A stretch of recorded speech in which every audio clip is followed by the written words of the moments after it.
What's going on, everybody? Welcome back to the Realms of Metal. Eddie here, back with you from my happy place, my metal room here in the woods in PA. So, on our channel, we've been doing these Perfection series. We did a thrash metal Perfection series in 4 parts, 15 perfect thrash metal records, start your collection. We did death metal series, and we're doing a traditional metal series too. We did 3 of those. This is the 4th part of that, and this is going to be the final one. So, all in all, we do 15 perfect or damn near perfect records to start your collection with, plus a bonus. So altogether, you're going to have 64 records to start your collection with, and I think that's plenty. So this will be the last one in the series. I got to be honest with you, this was the hardest series to do, only because you want to make sure you pay homage to the bands who started it and try to throw in some records here or there that I thought were essential. If somebody were to walk in here and say, Ed, give me 15 perfect metal records that I should check out, without knowing much about the genre, these are the ones that I would give them, So here we go. Before we do that, thank you to everybody who's watching the videos, liking the videos, subscribing. Really appreciate that very much. And we get together and we talk about records here. That's what we do on the Realms of Metal. So that said, let's get it going. So I got 15 more and a bonus. Now, these are perfect or damn near perfect metal records. And I threw in a lot of surprises here, too. You might be shocked at some of the stuff that I threw on here, but I think they're important records and ones that are that should be on here. And again, like if somebody were to walk in, taking into consideration the 3 videos before this, these are records that I'm going to give them, So I threw in some curveballs. Let me know what you guys think. So the rule is, 1 band per video, but my loophole for Black Sabbath was 2 different eras of the band, Ozzy era and the Dio era. To me, I know they had other eras in there as well with other singers, but to me, these are really the only 2 that matter, at least to me, the ones that I listen to the most. So let's start at 1974, and let's start with Volume 4, Black Sabbath, of course, from Birmingham, England. 4th full length on Vertigo Records. Now, originally, this was supposed to be titled Snowblind, but I guess somebody at the label did not like that, the obvious reference to like cocaine stuff. So they changed the title to Volume 4. But, essential record, in part 1, we did Paranoid and Heaven and Hell, 2 different eras of the band. In part 2, we did Black Sabbath's self-titled debut. Part 3, we did Sabbath, Bloody Sabbath, and Dehumanizer, 2 different eras. So I'm giving you Volume 4 for Part 4. Essential record. All the early Sabbath stuff is essential, in my book. So these are just the ones that I like the most, and the ones I would give somebody, asking what should I start my collection with. So Volume 4. Sticking with Black Sabbath, again, 2 different eras of the band. We're going with 1981's Mob Rules, 2nd record with Ronnie James Dio, Sabbath's 10th full length at that time on Warner Brothers. And this would be his final studio full length until Dehumanizer in 1992. Of course, he did the Live Evil after this one, live record as well. But great tracks on here, man. Turn Up the Night, Voodoo, Sign of the Southern Cross, Mob Rules, Country Girl, really underrated, Slipping Away, Falling Off the Edge of the World, Over and Over, underrated track. I love the Dio era of Sabbath as much as the Ozzy era, so I don't know how you guys feel. I'm giving you Mob Rules, sticking with that. Let's go to 1988. On part 1, we did Number of the Beast. Part 2, we did Power Slave. Part 3 got the self-titled debut, Iron Maiden. And part 4, we're getting Seventh Son of a Seventh Son. I went with this over Peace of Mind. I went with this over Killers and Somewhere in Time. Personal preference for me, I just like this one a little bit more than those. But again, I think those are essential albums as well. But I just love Seventh Son of a Seventh Son. I think this was my first Maiden album that I bought as a kid. You know, this is like my introduction to Iron Maiden. Aside from hearing like, you know, Number of the Beast here or there, like when I was a little kid. But like this is the first record I bought from Iron Maiden, and holds a special place in my heart.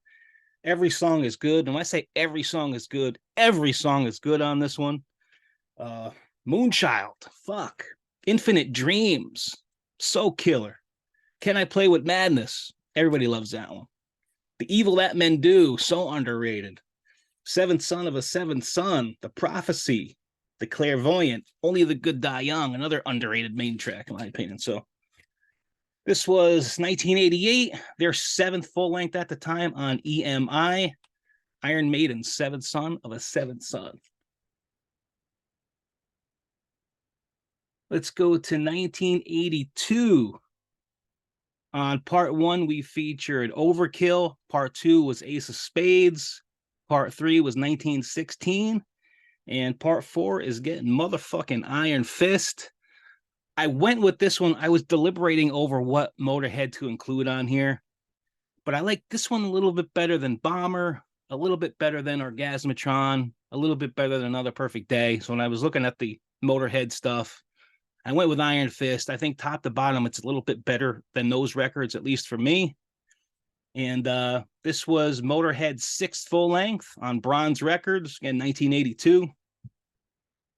Iron Fist, Heart of Stone, I'm the Doctor, Go to Hell, Loser, Sex and Outrage, America, Shut It Down, Speed Freak, Don't Let Them Grind You Down, Don't Need Religion, Bang to Rights. Really good. Motorhead's Iron Fist, essential in my book. So let's go to 1976.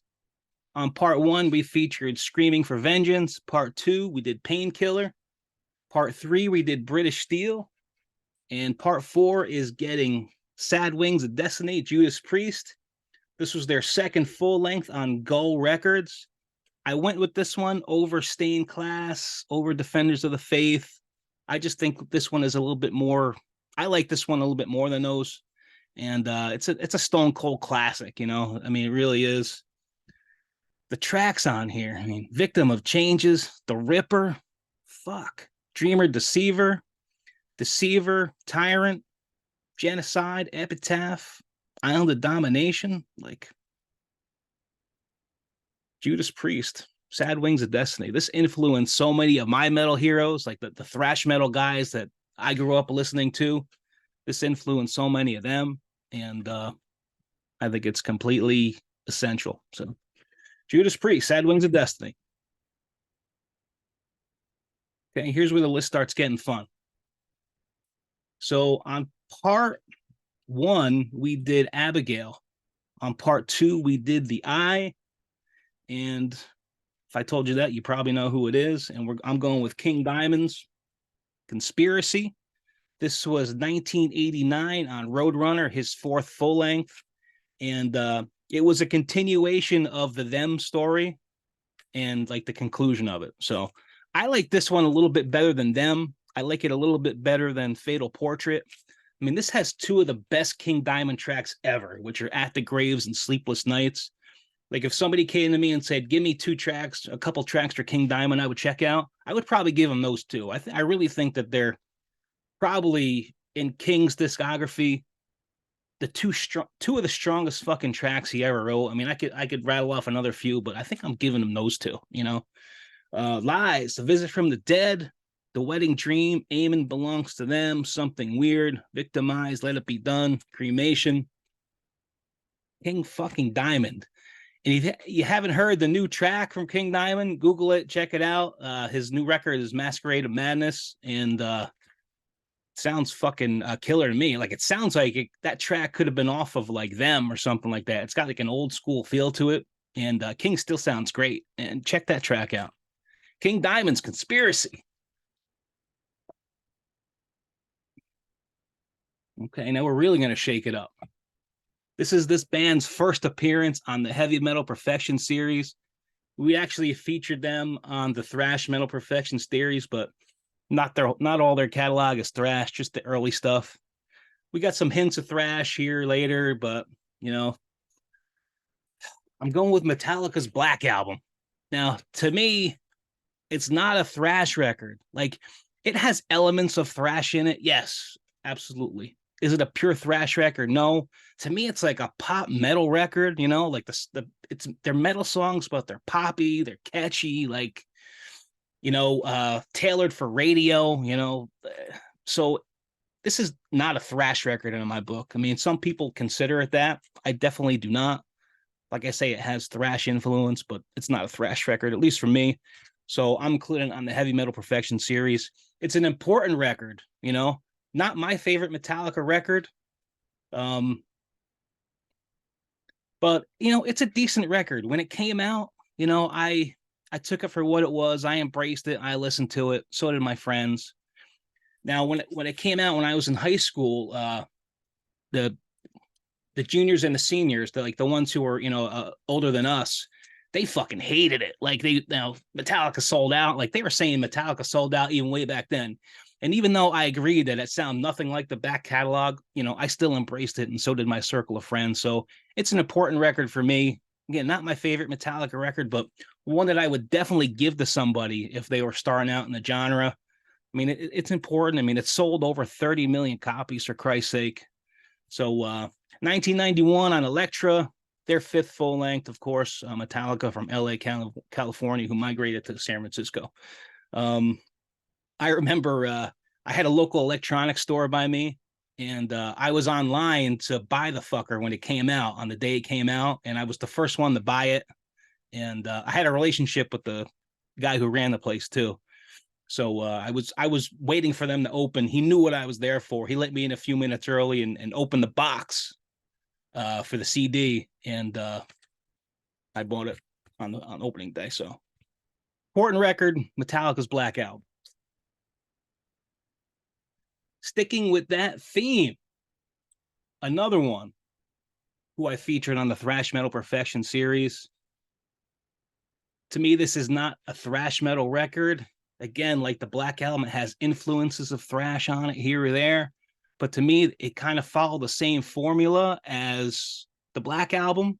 And a lot of people say it was their answer to the Black Album, which I felt was completely unnecessary. Like Mustaine was doing his own thing. They just had come off Rust in Peace. Like, I really felt like they should have stayed the heavier route, more thrashier route, but they kind of followed suit to what Metallica was doing, and I'm going to give them Countdown to Extinction. Again, it's a good Megadeth record. I enjoy it. I always have. I've always loved Megadeth a little bit more than Metallica anyway. And it's a metal record. To me, it's a little bit heavier than the Black Album, but it kind of follows the same formula, shorter, kind of poppier sounding songs, with Symphony of Destruction and, Foreclosure of a Dream and Sweating Bullets and stuff like that. Good record, an important record. But I'm giving them Megadeth's Countdown to Extinction. Came out in 1992 on Capitol. It was their fifth full length. And the fact that I can't find this fucking thing on vinyl at a reasonable price, like I've been looking for it for a while too. Jesus, it's on Capitol Records. Repress the fucking thing. Like, I should be able to go on the internet and buy this anytime I want. Like, it should be readily available. So I am looking for it on vinyl at a reasonable price. But until then, I'll just rock the CD out. Megadeth, Countdown to Extinction. Let me know what you guys think of that pick. And as the Black Album pick as well. Let's go to 1986. On part 2, we featured the Headless Children. On part 3, we featured the first Wasp self-titled record. And in part 4, we're getting Inside the Electric Circus, Wasp, 1986 on Capitol Records, their third full-length, Wasp from LA, California. Wasp is one of the bands that kind of towed those lines between, hard rock and heavy metal. To me, they're always more of a metal band. A lot of people throw them in with the glam rock, which I completely disagree with. I mean, yeah, they had the look and the hair and all that bullshit, but they were way heavier than fucking, Poison and Slaughter and Rat and, Motley Crue and all that shit. So I'm giving Wasp Inside the Electric Circus. Great tracks on here, man. Inside the Electric Circus, I Don't Need No Doctor. There's a cover, 95 Nasty, Restless Gypsy, Shoot from the Hip, I'm Alive, Easy Living, Sweet Cheetah, Mantronic, The King of Sodom and Gomorrah, The Rock Rolls On, slamming record, great record, man. Wasps, Inside the Electric Circus. All right, let's create more controversy here. Let's go to 1991.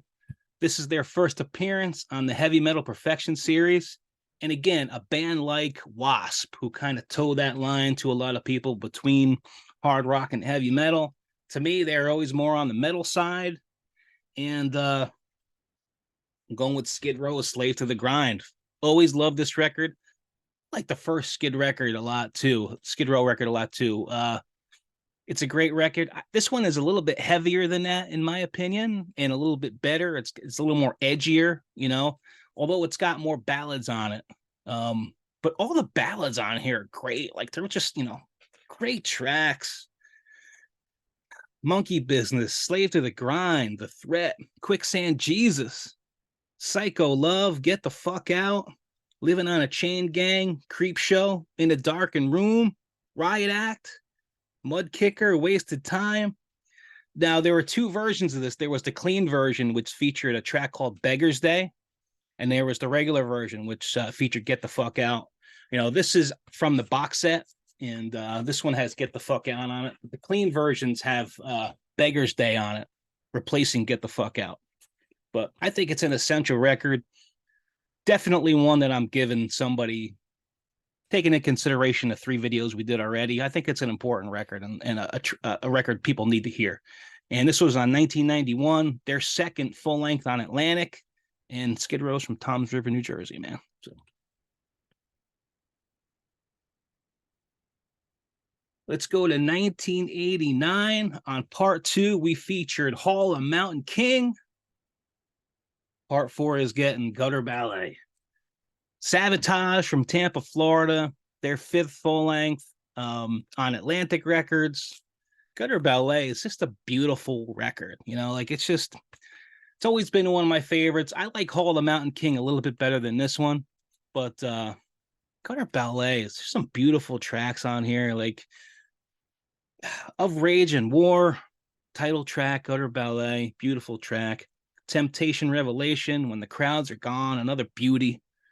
Silk and Steel, She's in Love, Hounds, The Unholy, Mentally Yours, another underrated one. Summer's Rain, another beautiful track. If you're not familiar with Sabotage, man, pick this up. You're going to love it. Pick up Hall of the Mountain King. Pick up Edge of Thorns. Pick up Sirens. You know, they're all amazing records, you know, but I'm going with this one. And I believe it's 100% essential. Sabotage's Gutter Ballet. All right, here's number 12. We got 15 of these and a bonus because that's what we do here on the Realms of Metal. We always put a bonus in. And we're going to 1991. On part 3, we featured The Dark. Part 4 is getting The Human Factor. That's Metal Church. This was their 4th full length on Epic Sony, 1991, from Aberdeen, Washington. I think they were from California originally, and they migrated up to Washington, San Francisco, I'm thinking, but I'm not 100% sure. But I love this Metal Church record. I love it more than Blessing in Disguise and the first one. I had The Dark on part 3. I like The Dark the best out of the Metal Church stuff. This one's a close number 2. I just feel like everything on this record is good. Every track is so underrated. Jesus Christ. The Human Factor, self-titled. Date with Poverty is killer. The Final Word is killer. In Mourning, In Harm's Way, In Due Time. Like, they're all 5-star tracks. I mean, great track after great track after great track. Agent Green, Flee from Reality, Betrayed, the Fight Song. Completely essential in my book. Metal Church is The Human Factor. Again, this was from 1991 on Epic Sony, their 4th full length. Completely essential in my book. An important band.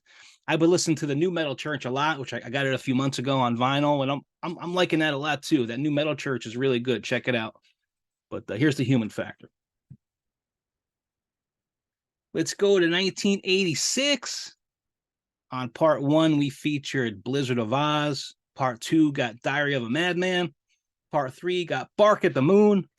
Part four is getting The Ultimate Sin. That's Ozzy Osbourne, his fourth full length on Epic Records. And I really think this is an underrated Ozzy record. People give this a lot of shit, and I don't understand why. Like, every song on here is good. Like, this was the second final record with Jakey Lee, who I think is completely underrated. I think he's a great guitar player, and but geez, Ultimate Sin, really good. Secret Loser, Never Know Why. Thank God for the Bomb. Never. Lightning Strikes. I mean, how much better does it get than Lightning Strikes? Killer of Giants, super underrated track. Fool Like You, another really good one. Ending with Shot in the Dark, which is an Ozzy classic. So show this record some love. Ozzy's The Ultimate Sin, completely essential in my book. So grab that fucker. Number 14. On part one, we featured Holy Diver. Part two got Strange Highways. Part three, The Last in Line. Part four is getting Dio's Dream Evil. His fourth full length on Warner Brothers, 1987. Another important record, another classic Dio record for me. A huge Dio fan, always was. Night People, Dream Evil, Sunset Superman. All the Fools Sailed Away is a staple in the live set for him. Naked in the Rain, Overlove, I Could Have Been a Dreamer. Faces in the Window, really underrated. When a Woman Cries. Dio's Dream Evil, man. Completely essential. Let's go to number 15. This is the last one, not including our bonus. On part two, we featured Danzig 3, How the Gods Kill. On part three, we did Danzig 2, Lucifuge. That's confusing. And on part four, we're getting the self-titled Danzig record. Of course, this is his first full length on Deaf American. Danzig from Lodi, New Jersey, 1988. And the first three Danzig records are special records for me. Love Danzig back in the day. Like I said in another video, they kind of lost me after like Danzig 5, that industrial record that he did, and I kind of never got back on the Danzig train. But like, I always listen to the first three Danzig records and Danzig 4 for the most part. I like that one a lot too. But man, just classic, man. Twist of Cain, Not of This World, She Rides, Soul on Fire, Am I Demon, Mother, like everybody knows Mother, right? Possession, End of Time, The Hunter, which was a cover, Evil Thing. So I on this record, James Hetfield from Metallica does backing vocals on Possession and Twist of Cain. Now, if nobody told me that, I probably never would have noticed it. But now that I know it and I listen to those tracks, I can definitely hear Hetfield's in the choruses on those. So if you're not familiar, check it out. Check out those two tracks, Possession and Twist of Cain. You can hear Hetfield. He's very distinct. But when you're listening for him, it's easier to pick out.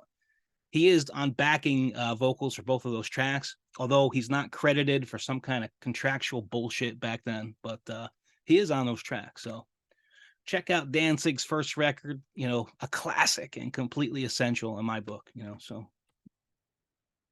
let's go to our bonus. Let's go to 1989. I talked about this record on one of the videos I did of one of my favorite records of 1989. And I'm putting it here on the Heavy Metal Perfection series. It's not 100% a metal album. It's got all kinds of stuff mixed in, but I think it's so important. And a record that I would definitely give to somebody just starting out, taking into consideration the three videos we did prior. And I'm going with Faith No More is the Real Thing on 1989, third full length on Slash Records. They're from San Francisco, California. First record to feature Mike Patton. This was a monster, man, a monster of a record. And it incorporates so many different styles. It's got like metal, it's got rock, alternative rock, it's got like funk in it. It's got like the rap, element in it with Epic and stuff. It's got, Roddy Bottom and the keyboards throw something extra in this as well. Like it's a beautiful record from top to bottom. It's heavy, it's beautiful, it's all over the place, but every song is good. I'm a huge fan of this record, and like I can't say enough good things about it, man. I love this one. I wish I could find it on vinyl at a reasonable price, or hope it gets repressed because I want to pick the vinyl up. From Out of Nowhere, Epic, of course, which everybody knows. Falling to Pieces, Surprise You're Dead, heavy as fuck. Zombie Eaters, The Real Thing, Underwater Love, The Morning After, Woodpecker from Mars. Sabbath covers on here, War Pigs, Edge of the World, beauty of a track. Check out Edge of the World, man. YouTube that track. Faith No More is The Real Thing. So important, and definitely a record that I would give to somebody just starting out. I think it's that important. So there's our 15 more and a bonus. Let me know what you guys think. And like I said again, this series is done. The Heavy Metal Perfection series is done. This list was a lot harder to compile than the death metal and thrash metal series that I did here. And like I said, like I say in other videos, it's all subjective, right? Different records mean different things to different people. You might think something is better, and you're right. I might think something is better, and I'm right. We're all right, man. There's no wrong in this. Certain bands, certain records mean different things to different people, and I get that. It's all subjective. So let me know what you guys think of this, and throw your comments below. Thank you to everybody who's watching the videos, subscribing, throwing comments down. We appreciate that. We'll engage with everybody no matter what. And we're having some fun. We're talking about records here. We got some great things lined up in the channel. We got interviews coming up and all kinds of special things. So stay tuned for that. And we also put some killer designs up in the TeePublic store. So check out those designs. All kinds of shit in there that we came up with, and just really fun stuff. And the link will be below for that. And thanks for hanging with me on the Realms of Metal. I appreciate you all. Have a killer rest of the day, and we'll see you guys again real soon.